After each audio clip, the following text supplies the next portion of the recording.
diskusikan mungkin di dalam rayon-rayon, nanti ada bahannya juga. Tapi hari ini kita memang mau bicara mengenai iman. Nanti minggu-minggu depan ada lagi pemimpin-pemimpin yang lain membagikan mengenai iman, tapi dari aspek yang lain. Ini hari ini judulnya sesuai dengan flyer yang dibuat Daud, itu apa itu iman. Nah, skopnya saya batasi sampai apa itu iman. Nanti iman berikutnya bagaimana, iman-iman yang lain akan dibahas oleh teman-teman para pemimpin di tempat ini. Karena apa? Karena minggu-minggu yang lalu kita mengenai Roh Kudus berkali-kali hingga tuntas. Bagi yang tidak paham juga belajar aja lagi. Terima kasih Pak Leo. Agak sedikit mantap. Nah, untuk minggu-minggu ini kita bicara mengenai iman. Supaya apa? Supaya jemaat di tempat ini betul-betul dibekali dengan bukan hanya sekedar pengetahuan logos, tapi memang kita menghidupinya. Supaya apa? Supaya dalam waktu yang singkat ini di dunia ini, Tuhan masih sempat menggunakan kita masih sempat menggunakan fasilitas. Ini fasilitas nih. Iman itu sebenarnya dibuat Tuhan untuk bisa kita alami, supaya kita mengalami keberkatan, supaya kita mengalami hal-hal yang baik, hal yang besar yang sudah Tuhan siapkan untuk kita. Ini sebenarnya sarana yang mau Tuhan berikan. Tapi ada kalanya kita melihat iman lah itu. Tapi entah apa itu iman ya, pokoknya iman, pokoknya aku percaya kepada Tuhan gitu loh. Nah, kenapa muncul hilang? Ya, ini tergantung kita. Tuhan mau memberkati kita, itu tergantung kita. Kalau Tuhan udah siap. Tapi kita kadang-kadang, aku mau, hari ini aku mood, aku hari ini gembira, maka aku mau percaya Tuhan. Tapi setelah itu ragu lagi, takut lagi, muncul lagi, terpengaruh lagi dengan pemikiran-pemikiran yang lain. Itu membuat maka kita tidak akan pernah sampai kepada apa yang sedang Tuhan sudah siapkan sama kita. Jadi iman itu sebenarnya tidak semudah yang kita omongkan. Tapi Tuhan berharap kita justru dengan mudah bisa memerankannya. Mari kita baca Ibrani 11 ayat 1 sampai 6. Ibrani 6 ayat 1 sampai 6.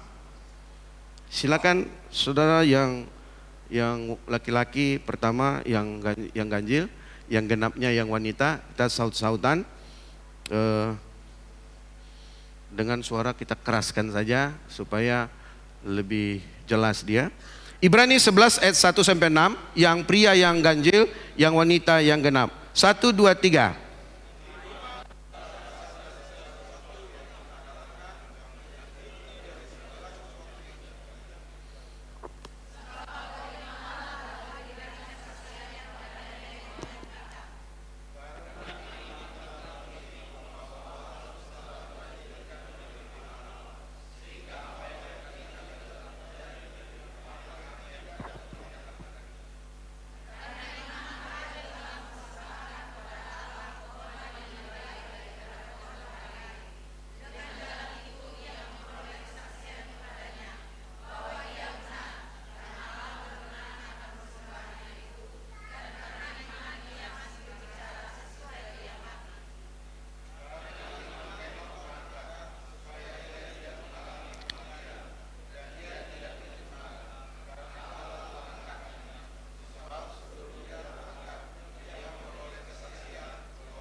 Baik.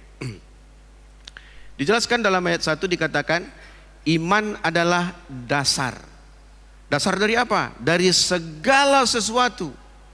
Segala sesuatu yang seperti apa?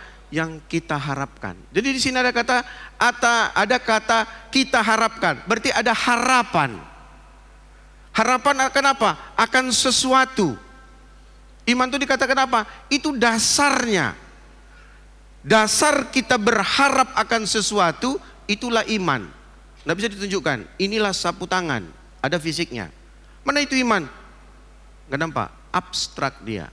Tapi dia bisa dipikirkan oleh kita, itu dasar. Kalau dasar berarti pondasi.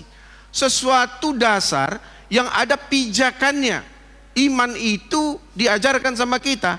Iman itu dasar dari segala sesuatu yang kita harapkan.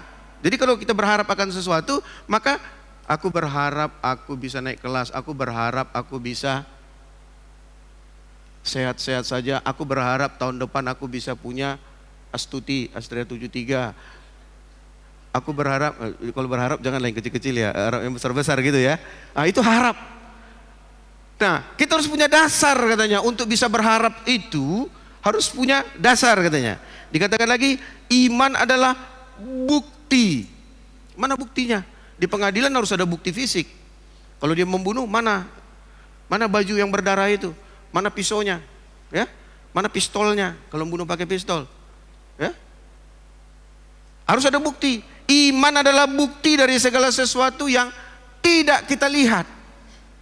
Jadi ada sesuatu ditunjukkan Tuhan, ada sesuatu yang tidak bisa dilihat, belum terjadi. Dibutuhkan ada harapan di situ. Kan belum terjadi. Sesuatu yang masih belum terjadi dalam alam nyata, maka dibutuhkan pengharapan. Nah, waktu dibutuhkan pengharapan, disinilah dibutuhkan iman. Kalau saudara berkeinginan membeli motor, harga motor itu 7,5 juta. Masih ada Pak Marolo harga motor 7,5 juta? Anggaplah ada lah. Ya, 7,5 juta.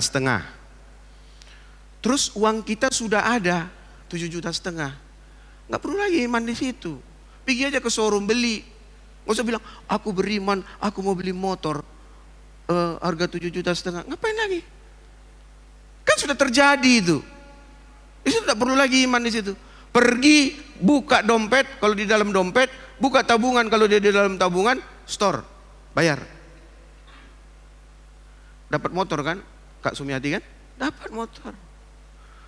Tapi ketika duit masih 4,7 juta, motor 7,5 juta, perlu nggak iman? Perlu. Karena apa? Itu ada harapan akan sesuatu, mendapatkan sesuatu, belum nampak motor yang mana harganya. Karena uangku masih 4,5 juta. Di situ diperlukan iman. Mana bukti kau beriman? Ya pokoknya sudah ada di otakku lah. Ya. Disinilah digunakan iman. Apabila sesuatu sudah terjadi dalam alam nyata, maka tidak diperlukan lagi iman. Iman tidak melulu hanya untuk kepentingan kebutuhan pribadi kita. Ya.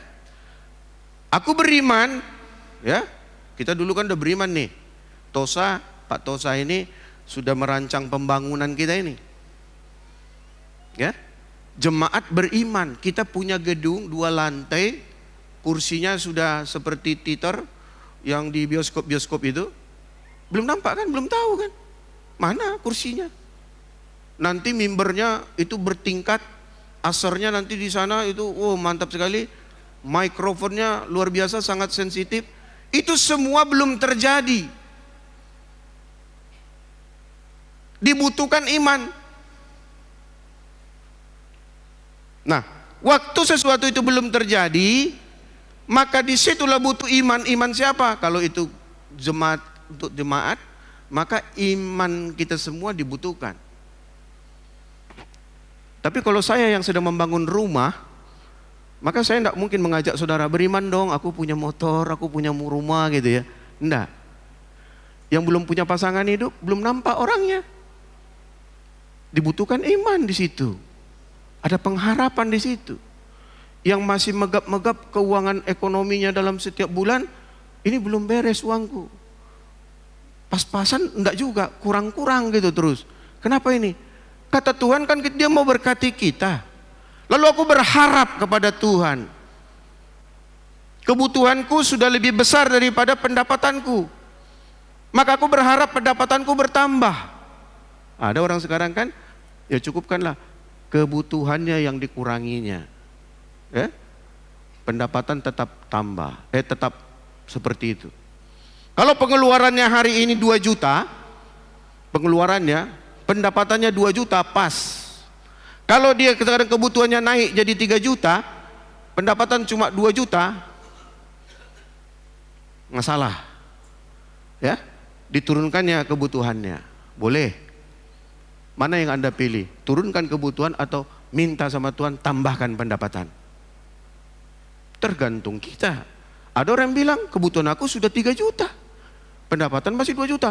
Aku berdoa, aku berharap sama Tuhan, Tuhan tambah pendapatanku. Kan gitu kira-kira. Di situ dibutuhkan iman.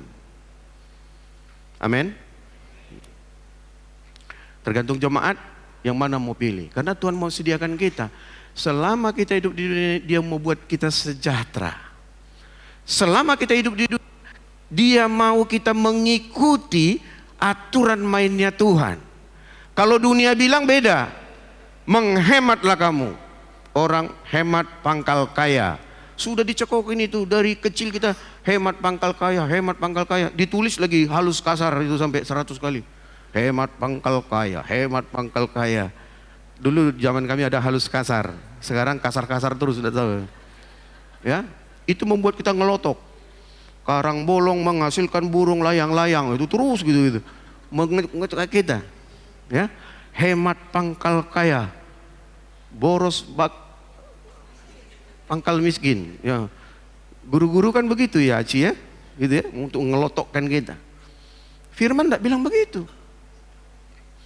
Kalau kamu diberkati, kau beri. Tidak ada kau tabung, tabung terus, tabung. Ketika saudara kita sudah butuh sesuatu, ya ditahan dulu. Aku pun masih berkekurangan ini.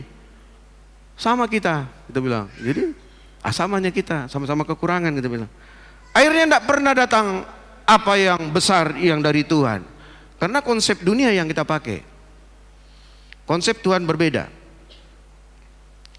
Iman dikatakan itu berguna tidak hanya untuk kebutuhan kita pribadi. Jangan berpikir kalau aku bicara iman, maka aku bicara tambah duit dong. Tambah keinginan dong. Bukan. Semua hal kan katanya, segalanya. Apa segala itu?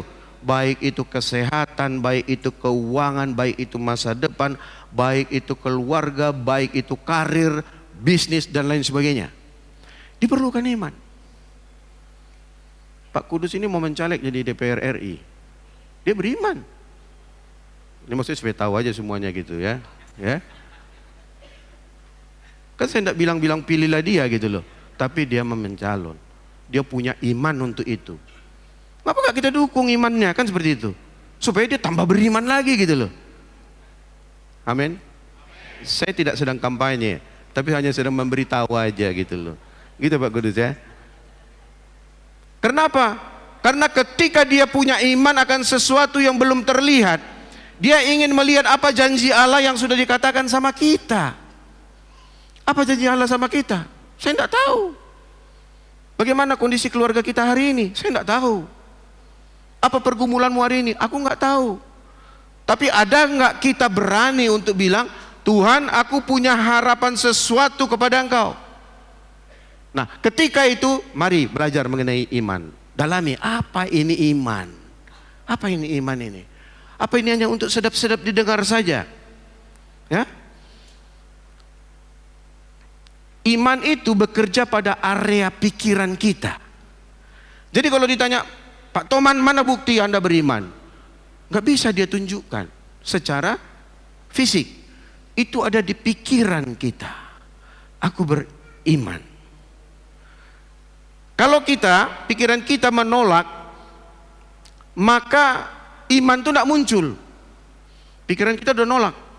Sebaliknya kalau pikiran kita menerima sesuatu itu, maka iman kita muncul. Saya kasih suatu ilustrasi hasil penelitian. Ini satu orang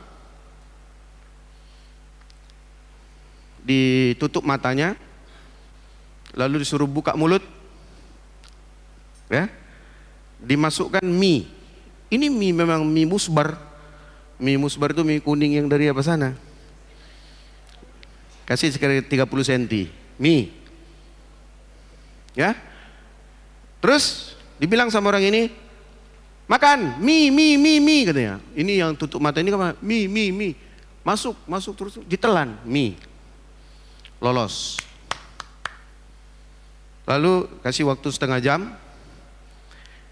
Mie yang sama, seperti yang tadi. Yang sama maksudnya bukan yang sudah ditelan tadi. Mie yang satu lagi baru. Sama, suruh buka. Buka mulutnya, mata masih ditutup. Cacing katanya, buah, muntah dia. Mie yang sama, orang yang sama bisa memberikan ekspresi yang berbeda. Satu telan, walaupun tidak berasa dia.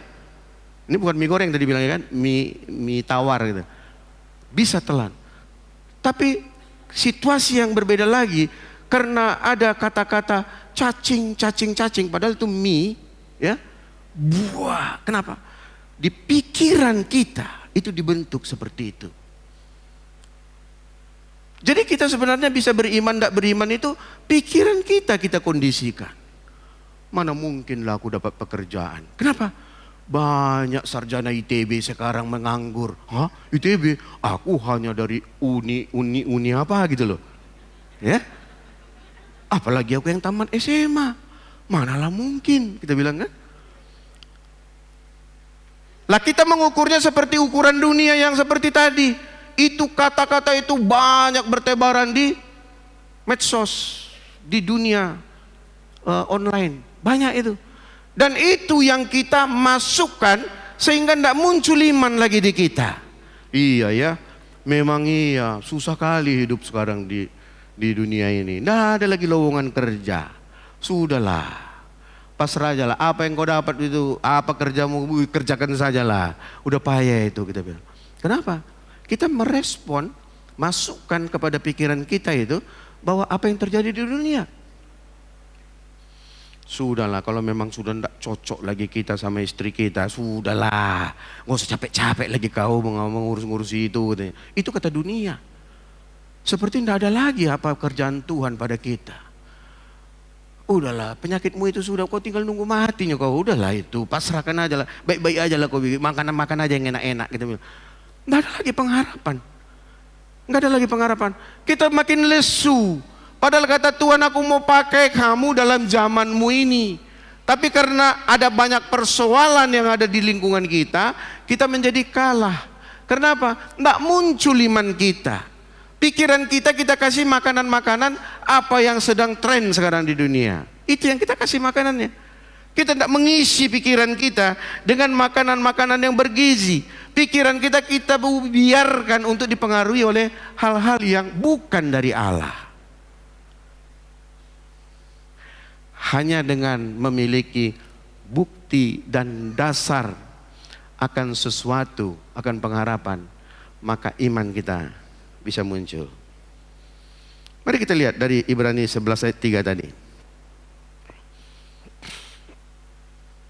Ibrani 11 ayat 3 saya bacakan. Karena iman kita mengerti bahwa alam semesta telah dijadikan oleh firman Allah, sehingga apa yang kita lihat telah terjadi dari apa yang tidak dapat kita lihat. Jadi iman itu, iman yang muncul dalam pikiran kita itu, dia bisa menyebabkan kita menjadi mengerti. Gak bisa dipaksakan juga.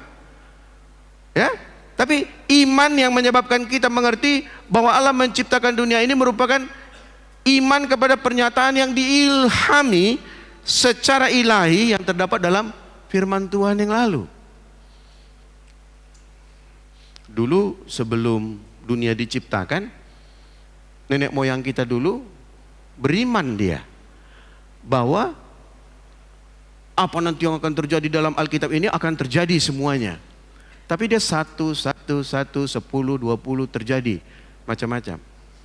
Ya. Ini bisa terjadi. Apa yang belum ada, karena apa? Karena Allah kan Allah pencipta. Dari tidak ada dibuat ada. Orang malah sampai hari ini ada yang tidak percaya. Orang tidak percaya bahwa yang menciptakan dunia ini adalah Allah. Oh bukan, ada teori evolusi kawan. Ada teori ini, kata ahli-ahli. Orang berdebat dengan itu. Padahal Allah sudah katakan bahwa yang menciptakan dunia adalah Allah. Jadi dulu yang tidak ada itu jadi ada. Malah sekarang pun yang ada bisa dibuat tidak ada. Yang rusak bisa dibenahi oleh Tuhan. Nah, kita mengira bahwa semua yang sudah ada itu tidak bisa lagi menjadi tidak ada. Kita bilang begitu. Tidak. Itu bisa menjadi tidak ada. Dan tidak ada bisa jadi ada. Kalau hari ini kita seperti keadaan kita hari ini, Tuhan bisa ubahkan itu. Kira-kira begitu dia. Tuhan bisa ubahkan itu. Kalau kita bilang, ini anakku ini keras sekali kepalanya ini. Keras kepala batu, entah siapa lah ditirunya ini, kita bilang. Tidak akan berubah-berubah lagi dia. Bukan.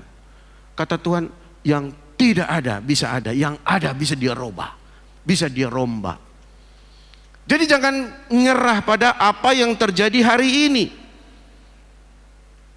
Jangan menyerah, jangan kalah dengan apa fakta-fakta yang terjadi hari ini.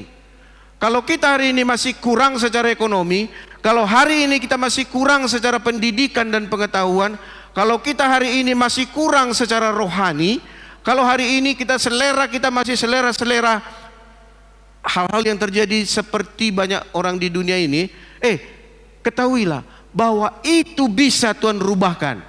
Asalkan apa? Asalkan pikiran kita menerimanya. Saya bacakan satu firman Tuhan. Kita baca sama-sama. 1 Korintus 2 ayat 9. Mari kita baca sama-sama. 1 Korintus 2 ayat 9. 1 Korintus 2 ayat 9, baca sama-sama 1, 2, 3.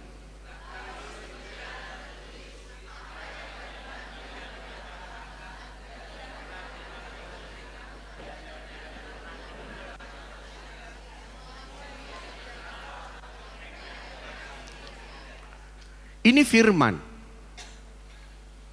Apa yang tidak pernah dilihat oleh mata, itu memang mata kan untuk melihat kan. Nggak pernah kita tahu lah selama ini. Nggak pernah didengar oleh telinga, nggak pernah. Aku nggak pernah dengar bahwa aku ini nanti akan punya anak-anakku luar biasa. Nggak pernah aku dengar itu. Dan tidak pernah timbul dalam hati kita. Kenapa? Karena kita menerima keberadaan kita. Aku tamatan ini, anakku pun anak sekolahnya tidak tinggi-tinggi. Tidak mungkinlah hidup sejahtera nanti. Tidak mungkin punya keluarga yang bahagia nanti. Kita kira seperti itu kan? Apa tidak pernah timbul dalam pikiran kita? Aku tidak terlalu tinggi lah cita-citaku. Pokoknya anakku bisa hidup lah. Tidak usah lapar. Tidak minta-minta. Udah cukup. Pendek kali dia punya cita-cita.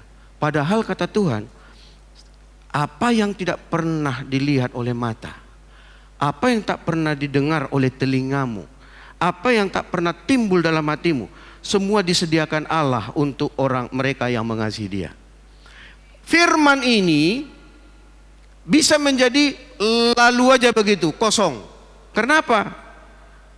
Tidak semua orang bisa dengan mudah mempercayai firman. Ya? Nah, bagi orang yang melihat firman ini, ketika dia beriman, ada dasar rupanya. Ada dasar. Aku bisa dong mengharapkan yang tidak pernah kulihat, tidak pernah kudengar, tidak pernah terpikirkan, itu bisa terjadi sama aku. Artinya apa? Kita bilang itu mukjizat. Ketika apa? Ketika pikiranku mempercayai ini, itulah dasar kita gitu loh. Gitu pengertiannya. Ya. Untuk kita bisa dapat melihat, dapat mendapatkan apa yang kita pikirkan, apa yang besar yang kita sedang inginkan kepada Tuhan. Kan Tuhan bilang, bawalah doa dan permohonanmu kepada Tuhan. Kan ada aja katanya. Enggak dosa. Tuhan, aku perlu ini, aku perlu ini, perlu ini. Kan dia suruh itu sama kita. Ada orang yang dikiranya rendah hati itu. Anda usah banyak kali minta-minta sama Tuhan. Kau terlalu congok kali kau, kita bilang. Nah, kata Tuhan minta kan gitu kan. Datang kita sok-sok rendah hati, kita bilang, nggak usah terlalu banyak. Kita kira Tuhan itu seperti bapak kita, yang kalau diminta-minta, kok hari-hari kau minta sama mau katanya gitu. Kita kira Tuhan itu seperti kita pelitnya. Padahal kata Tuhan, mari sampaikan doa dan permohonan, apapun yang kau inginkan. Tuhan, aku capek di dunia ini. Tuhan, aku sangat susah secara ekonomi. Tuhan, anakku ini payah kali kuajari Tuhan. Ada banyak hal. Tuhan, aku layani orang kok susah kali mengerti firman. Ada begitu. Tuhan, kok tempat kami beribadah itu gubuk-gubuk terus Tuhan, tolong Tuhan. Masa bau terus, masa semut, kami ibadah rayon, berjalanlah di situ lipan Tuhan, berjalanlah di situ apa Tuhan. Apa tidak bisa kita minta, Tuhan kasih kami ruangan yang baik. Tapi kita selalu, dengan Tuhan itu harus sakit-sakitan lah kita bilang. Siapa bilang? Hah? Apa tidak bisa melayani Tuhan pakai Fortuner? Bisa dong. Ya, udahlah, kita kan harus apa dengan Tuhan? Pakai Avanza 73 sajalah. Sudahlah, hati kita yang penting. Jemaat Tuhan, Tuhan sediakan sama kita. Tapi semua itu nanti kan dikatakan untuk memuliakan nama Dia. Jadi jangan takut untuk bicara minta. Kata Tuhan, apa yang tidak pernah kamu dengar, apa yang tidak pernah kamu lihat. Itu terjadi ketika pikiran kita siap dan mau mempercayai ini kebenaran. Sama ada contoh dalam firman Tuhan. Sarah itu sudah umur berapa ya?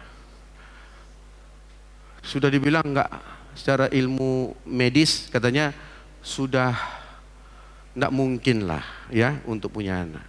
Kan gitu ceritanya kan? Tapi dijanjikan bahwa lewat dia keturunannya akan bertambah banyak. Kalau ilmu kedokteran itu yang dimasukkan ke kepala, manalah mungkin lagi Pung, umur Opung sudah tua Pung, Opung mau melahirkan lagi. Kan gitu kan, kira-kira dialognya kan seperti itu kan. Gak mungkin lah Pung, udahlah Pung, gak bisa. Tapi ada janji Tuhan. Nah, karena ada janji, ada firman, itu yang dihidupi Abraham. Memang secara nyata dilihatnya tidak mungkin lagi. Ini sudah lesut, mati pucuk. Ya, mungkin tidak bisa. Udahlah, sudahlah, pasrah aja lah kita, nggak usah terlalu muluk-muluk kau katanya gitu.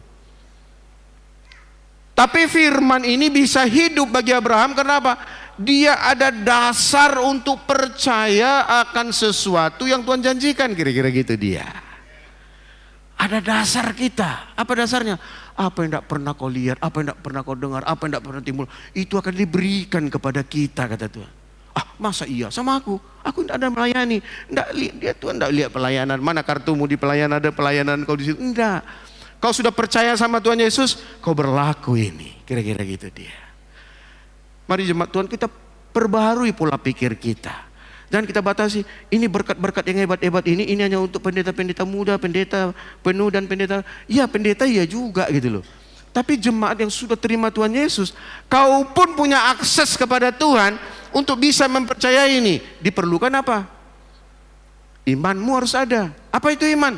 Ini tadi pikiran kita bilang, ada dasar aku percaya, ada bukti aku bisa percaya. Kalau itu enggak, pinjamlah dulu imannya Pak Benas Pak. Kan mobil Bapak udah tambah banyak, aku mau beli mobil, enggak bisa muncul. Pinjam iman Bapak sebentar, kita bilang. Enggak bisa. Iman Pak Benas enggak bisa dipinjam-pinjam, direntalkan seperti merentalkan mobil. Oke, aku pinjamkan imanku sekarang seminggu sama Bapak. Enggak. Kita punya kesempatan untuk itu. Hanya iblis bilang, apa kau bilang? Kau belum bertumbuh, mau minta begitu. Oh iya pula ya, kita bilang. Di sini iblis mau mencuri itu supaya firman tak terjadi dalam hidup kita. Yang diganggu apa? Pikiran kita. Ini firman bukan untuk kita, kata kita. Padahal kata firman itu bisa terjadi. Dibutuhkan apa? Kau harus punya dasar untuk berharap. Kalau aku minta sesuatu itu aku ada dasar berharap. Kata Tuhan, apa yang tidak pernah aku minta itu bisa terjadi.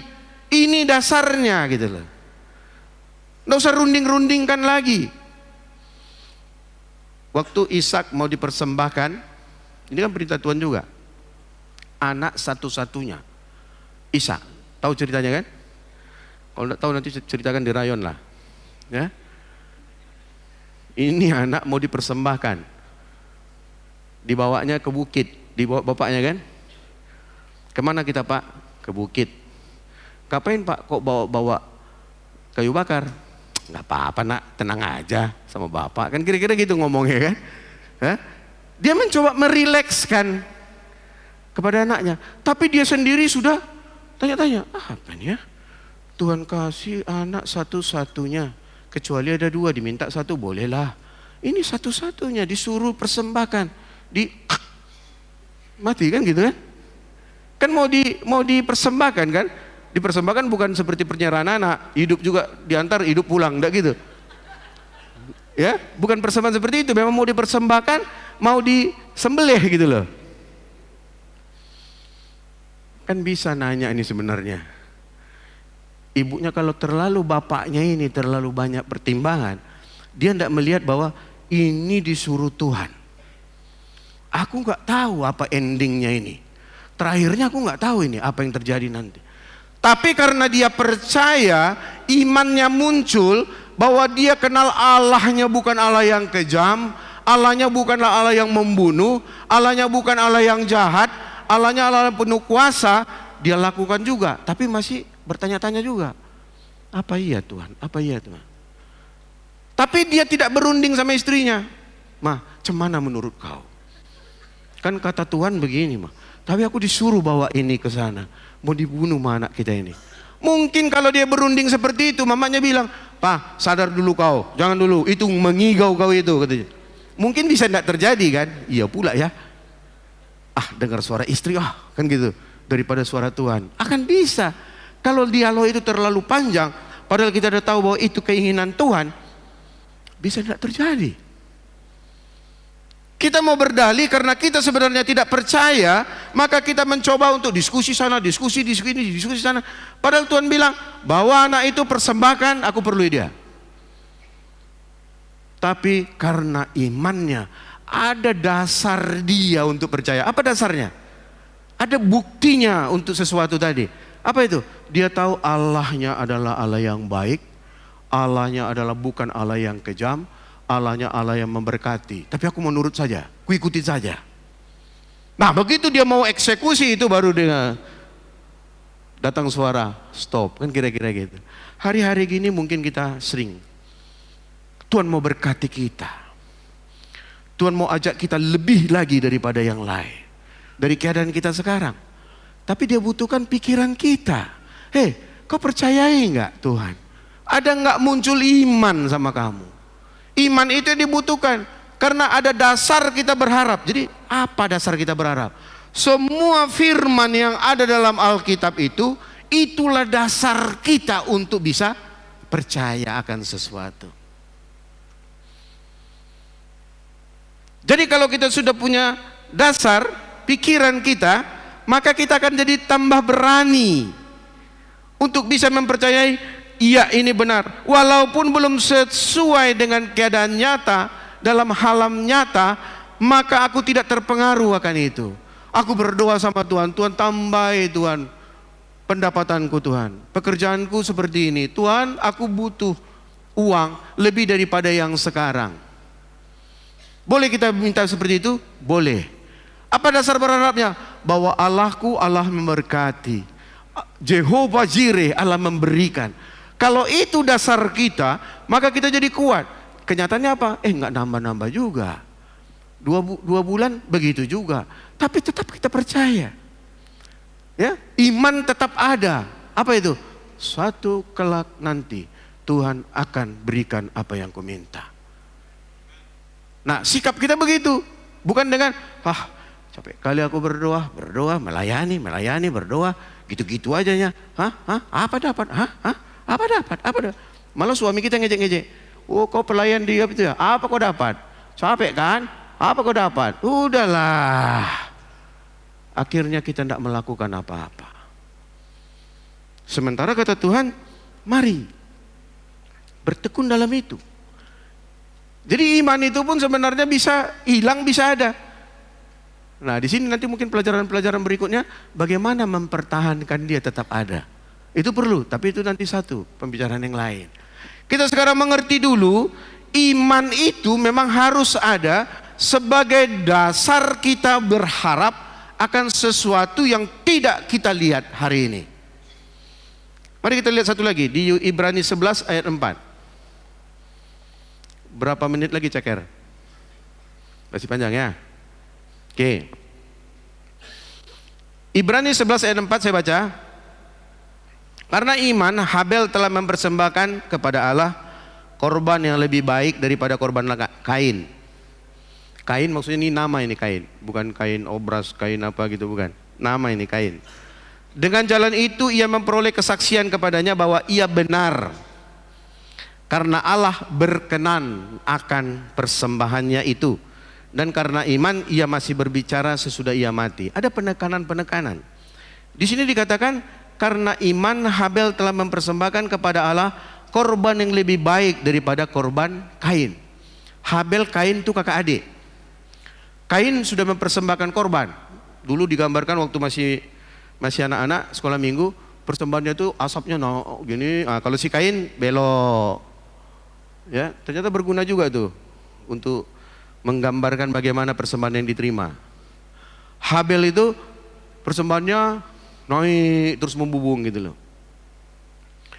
Ini contoh diberikan kepada kita zaman kita hari ini, bahwa pernah terjadi ribuan tahun yang lalu bagaimana manusia menghormati Allah.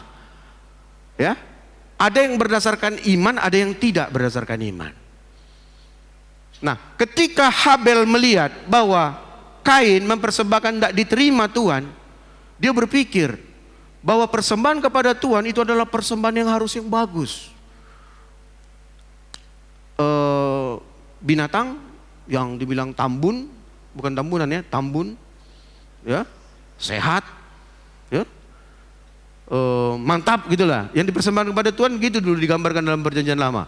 Yang bagus, yang tak bercacat celah, itu yang dipersembahkan oleh Kain. Kenapa Habel ini mau mempersembahkan persembahan yang luar biasa, yang hebat tadi? Karena dia percaya bahwa Allah suka atas persembahan tadi. Dasar itu dia, oh Allah ini patut ditinggikan, dia patut dipuji, dia patut disembah, dia berikan yang terbaik. Dasarnya apa? Dasarnya hanya dia mau menganggap bahwa Allah ini patut disembah, patut ditinggikan. Dia berilah persembahannya dengan persembahan yang sangat baik. Akibatnya apa? Pandangan Allah terhadap dia. Mari kita lihat. Allah menerima persembahan korban Habel karena apa? Karena Habel benar. Yang bilang benar siapa? Bukan bapaknya. Yang bilang Habel benar adalah Allah. Habel mengabdi kepada Allah. Dia mengabdi artinya dia penuh tumpahkan hidup dia itu untuk Allah. Habel taat kepada Allah. Nah, jadi karena ada iman bagi si Habel tadi, maka menjadikan dia dibenarkan oleh Allah. Dia jadi dapat mengabdi kepada Allah. Dia taat kepada Allah. Dan terakhirnya dikatakan karena Allah berkenan. Nah, ternyata kata kuncinya berkenan. Ketika kita memposisikan diri kita senantiasa supaya aku berkenan kepada Allah, maka siap-siaplah menerima kasih karunia itu. Tapi kalau hidup kita sembarangan saja, apa adanya saja, jauh dari kasih karunia itu. Tapi kalau kita mau apa yang sudah Tuhan siapkan bagi kita dalam alam roh terjadi dalam alam nyata, maka bikinlah kondisi rohani kita berkenan kepada Allah. Kalau tidak berkenan, tidak bisa. Ya itu hanya impian-impian sajanya. Apa aku bisa berkenan kepada Allah? Ya, kita mau cocokkan karakter kita seperti karakter Kristus. Karena dia mau melendingkan berkat-berkatnya. Dia mau pakai kita dengan hebat. Maka harus siap juga dong. Tuhan tidak mau mempercayakan hal yang mulia, yang besar itu kepada orang sembarangan. Kita bilang orang sembarangan itu adalah orang yang bukan tidak mempunyai iman. Tapi orang yang sudah percaya, apa kata firman, walaupun berbeda dengan keadaan nyata, aku mau ikut itu, itulah dasarku. Kita bilang, kita siap-siap menerima kasih karunia Tuhan. Bahwa kau berkenan sama aku. Ketika kita taruhkan iman kita, dasar pengharapan kita, karena ada firman, maka aku bertindak seperti ini.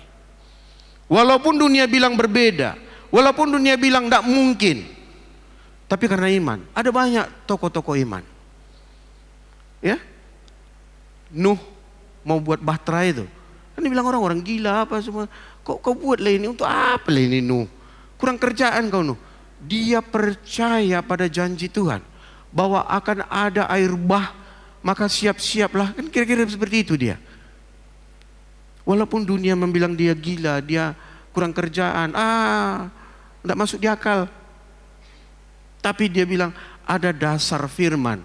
Ketika kita baca firman, itu menjadi dasar kita percaya.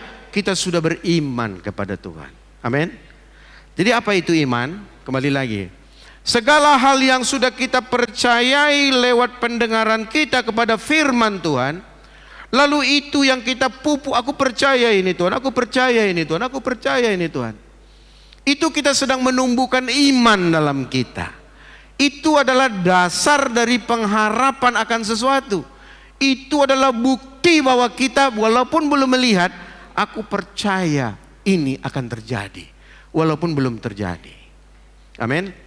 Jadi jemaat Tuhan, banyak cita-cita, kalau kata orang, banyak harapan, ya, banyak keinginan. Nanti waktu kita memperdalam iman kita, ketika itu tidak berkenan kepada Tuhan, Tuhan kikis. Ini potong ya, anakku, enggak apa-apa. Oh, ada yang lebih baik. Kenapa? Ketika kita tahu pilihan Tuhan yang paling benar dalam hidup kita, lalu kita masuk dalam satu kejadian, nggak cocok di hati kita, Tuhan bisa gantikan itu. Tapi kita tetap percaya. Pembohongnya Tuhan ini, kemarin katanya dikasih anak keturunan, ini mau dimatikan pula satu, dipotong. Kan bisa Ishak, ayahnya Ishak bisa berpikir seperti itu. Ini hal-hal yang logis terjadi dalam pikiran kita. Allah mau tanamkan itu kepada kita. Iman adalah dasar dari segala pengharapan. Iman itu bukti bahwa sesuatu belum kita lihat, tapi sudah ada. Begitu hidupnya dia, saking hidupnya dikatakan ini ayat rema sama aku katanya. Rema itu artinya hidup dia. Waktu kita baca dia, kita seperti tambah kekuatan kita. Hal berkenan kepada Allah ini sangat penting. Waktu Yesus ada di bumi, ya, di dalam Matius 3 ayat 17, saya baca sedikit. Lalu terdengarlah suara dari surga yang mengatakan, inilah anakku yang kukasihi, kepadanya lah aku berkenan. Allah membutuhkan perkenanan kita. Perkenanan ini pun harus persetujuan kita. Ketika kau mau dipakai oleh Tuhan, hidupmu mau berkenan kepada Tuhan, maka sebenarnya kita sedang disiapkan Tuhan untuk penerima kasih karunia Tuhan. Untuk apa? Untuk melakukan pekerjaan-pekerjaan besar, bahkan kata Tuhan, bahkan pekerjaan yang lebih besar yang pernah terjadi dalam kehidupan Tuhan Yesus sebelumnya. Masa iya yang lebih besar? Iya, lebih besar. Hanya itu bisa terjadi sama kita, bisa tidak terjadi sama kita. Kalau apa? Kalau kita tidak mau mengubah pikiran kita, kita tidak mau mengubah pola hidup kita, kita tidak mau mengubah cara hidup kita, kita tidak mau mengubah prinsip-prinsip kita. Aku sudah gini dari dulu, tidak boleh diganggu kawan. Dalam Tuhan tidak boleh seperti itu. Dia harus dinamis, mudah menghadapi perubahan. Perubahan yang seperti apa? Ya dicoba aja dulu berubah. Kalau ternyata itu nanti salah, ya ganti lagi gitu loh. Saya hari ini mau mengalami perubahan. Pembicara harus pakai jas, pakai apa gitu, pakai kaos. Apa ini? Salah nggak gini? Di dalam Tuhan salah? Nggak salah. Tapi kalau ada saudara yang terganggu dengan saya pakai ini, minggu depan nggak saya pakai lagi. Ketika gitu aja kan, ada perubahannya kan. Tapi kalau saudara nggak terganggu dengan itu, ya sudah, saya jalani lagi. Yang penting substansi, konten daripada firman itu harus sampai kepada jemaat. Amin. Apa yang Tuhan inginkan? Ada banyak hal mau Tuhan pakai kita. Kita coba tanya, bukti adanya iman itu apa? Nah, ini bagian yang terakhir. Lalu kalau kita melihat seseorang itu, dia bukti dia punya iman atau tidak seperti apa? Tadi kan kita bilang bahwa dia beriman dasarnya adalah firman. Firman dia pegang. Dengan dasar firman maka dia berjalan. walaupun tidak sesuai dengan apa yang terjadi di lingkungan dia. Bukti yang pertama, perkataan dan ucapan kita mempunyai dasar firman. Kenapa kau sekarang kuat? Anakmu bandel, anakmu narkoba, tapi kau bisa kuat sekarang.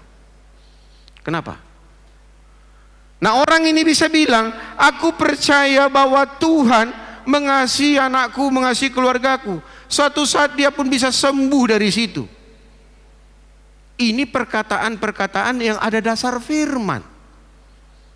Ya? Itu dikatakan bahwa orang itu buktinya dia punya iman, dia masih tetap kuat. Dia tidak menjadi jatuh, dia tidak menjadi down, dia tidak menjadi lemas karena melihat anaknya sekarang menjurus kepada narkoba.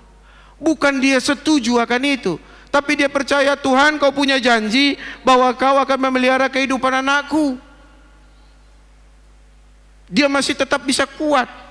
Bukan dia senang, tapi dia bisa kuat. Apapun keadaan kita, ketika kita mempercayai apa yang sedang terjadi itu bisa dirubah oleh Tuhan, dan kita kokoh dalam firman tadi, maka kita buktinya kita punya iman. Ada contohnya itu di dalam Markus 5 ayat 28. Sebab katanya, asal ku jamah saja jubahnya, aku akan sembuh. Ya, waktu Tuhan Yesus lewat, ada orang yang sakit lumpuh, asal ku jamah saja. Apa kaitan menjamah saja sembuh? Kan tidak masuk di akal kan? Tapi kalau bilang, kalau ku makan obat itu aku pasti sembuh, masih ada kadar percayanya terjadi betul. Ini masa sentuh jubahnya sembuh? Nggak ada kaitan. Tapi dia mempercayai itu bahwa dia berkuasa. Yesus ini berkuasa. Ku sentuh saja jubahnya, aku sembuh katanya. Itu sudah sesuatu iman di mata Tuhan. Iman seperti ini belum pernah aku jumpai katanya. Nah, begitu juga kita. Apapun keadaanku Tuhan, aku percaya ketika kau bilang sesuatu, maka terjadi dalam hidupku, dalam keluargaku, dalam anakku. Itu buktinya. Atau bisa kita lihat orang itu berani bertindak. Dalam Yakobus 2 ayat 26, saya baca aja. Sebab seperti tubuh tanpa roh adalah mati, demikian jugalah iman tanpa perbuatan adalah mati. Ada orang berdoa sesuatu, berdoa dia terus. Tuhan, beri aku penghidupan, Tuhan beri aku penambahan nafkah. Itu terus dia 4 kali sehari. Pagi, siang nanti dia coba lagi, sore dia coba, malam dia coba lagi. Ya, berdoa itu tadi. Tapi tidak mau bergerak dari rumahnya. Habis dia berdoa gitu, dia ngopi di rumahnya. Mengayal dia. Kalau aku nanti punya itu ya, sudah seperti Pak Haji itu laku ya. Gitu dia, wah dia ngopinya habis 2 gelas, 3 gelas, gitu-gitu aja. Tidak berbuat. Artinya dia malas, tidak bertindak. Imannya bisa mati. Jadi ciri orang yang buktinya ada iman, ketika dia sudah doakan sesuatu, percaya sesuatu, dia melangkah sesuatu. Melangkah lagi, oh gagal lagi, pindah lagi. Oh gagal lagi, minta lagi, jalan lagi, jalan terus. Tuhan bikin kita tetap berjalan, dinamis. Jadi jemaat Tuhan bukan dibilang sesalilah nasibmu, tidak begitu. Jemaat Tuhan diajari bahwa ketika kau percaya, bahwa kau bilang kau beriman, maka kau berani bertindak, maka kau berani melakukan sesuatu, tapi tetap teguh kita bahwa firman inilah yang membuat aku kuat. Yang terakhir ayatnya mau saya berikan, Roma 17 ayat 17, Roma 10 ayat 17.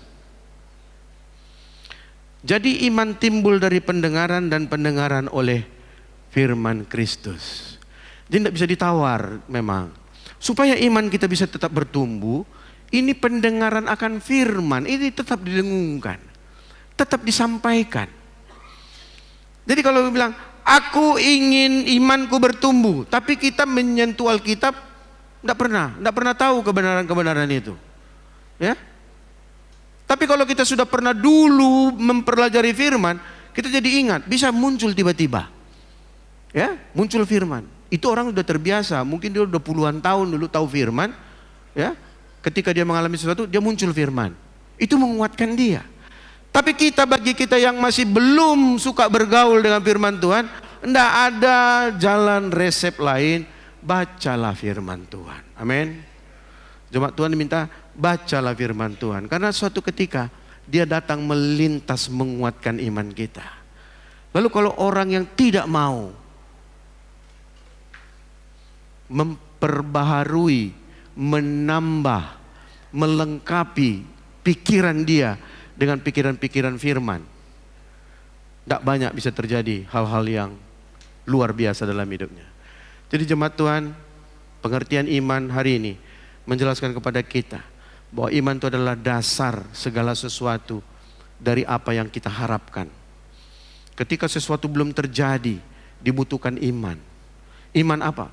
Iman yang kita dasarnya adalah kita tahu ada kebenaran firman. Ketika kebenaran firman itu kita tahu, inilah menjadi dasar kita, kekuatan kita untuk aku percaya firman ini Tuhan. Itulah dia iman. Ketika itu kita pegang, walaupun belum terjadi dalam alam nyata, maka Tuhan sendirilah yang punya wewenang untuk itu. Bagian kita kerjakan, bagian Tuhan kerjakan.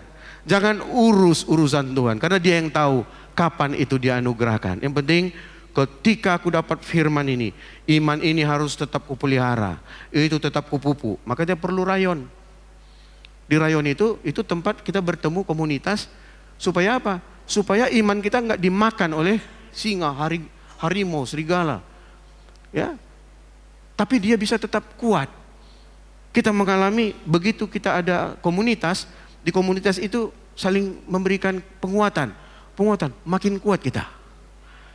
Karena di rayon saya enggak percaya kalau ada orang bilang, anakku sakit, habis itu 2 minggu lagi anakku yang kedua sakit, matilah kau di situ. Mana ada di situ? Enggak yakin saya anggota jemaat rayon bilang seperti itu. Ya.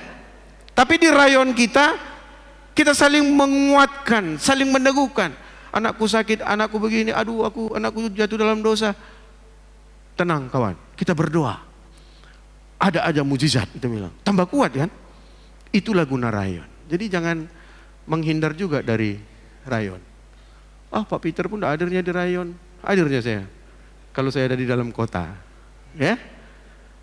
Tapi buat kita semuanya, ya ini diperlukan. Berkomunitas itu penting. Kenapa? Di situ Tuhan sedang menguatkan satu dengan yang lain. Sehingga firman yang kita percayai menjadi kenyataan dalam hidup kita. Tundukkan kepalamu, pertanyakan dalam hatimu. Yang tahu kita beriman atau tidak adalah kita. Tidak perlu orang tahu. Tidak perlu konfirmasi kepada orang. Sampaikan kepada Tuhan di tempatmu saja. Ketika kau kurang beriman selama ini, perbarui pengertian imanmu. Kenapa? Karena Tuhan mau memberikan kasih karunia demi kasih karunia. Tapi Tuhan harapkan pada pikiranmu harus ada iman. Walaupun belum terjadi dalam alam nyata, Tuhan sedang bersiap memberkati kita semuanya.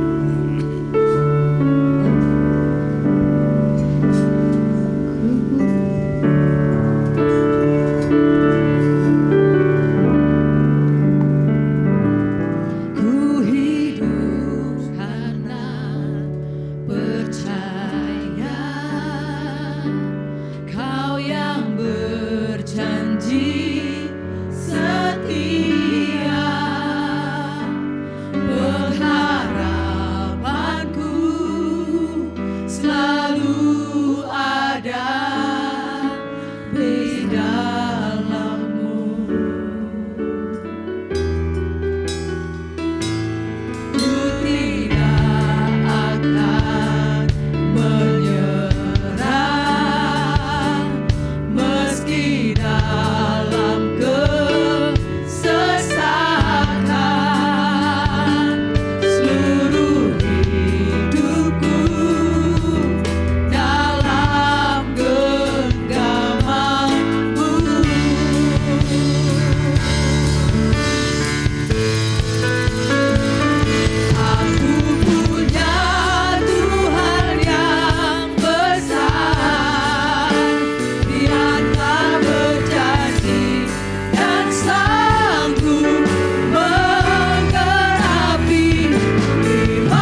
kasih untuk banyak hal yang boleh Tuhan percayakan bagi kami. Terima kasih untuk banyak hal yang sudah Tuhan siapkan untuk boleh kami nikmati Tuhan. Selama kami hidup di dunia ini, dalam zaman kami, dalam waktu kami percaya Tuhan ingin menganugerahkan banyak hal sehingga kami boleh menjadi berkat bagi banyak orang.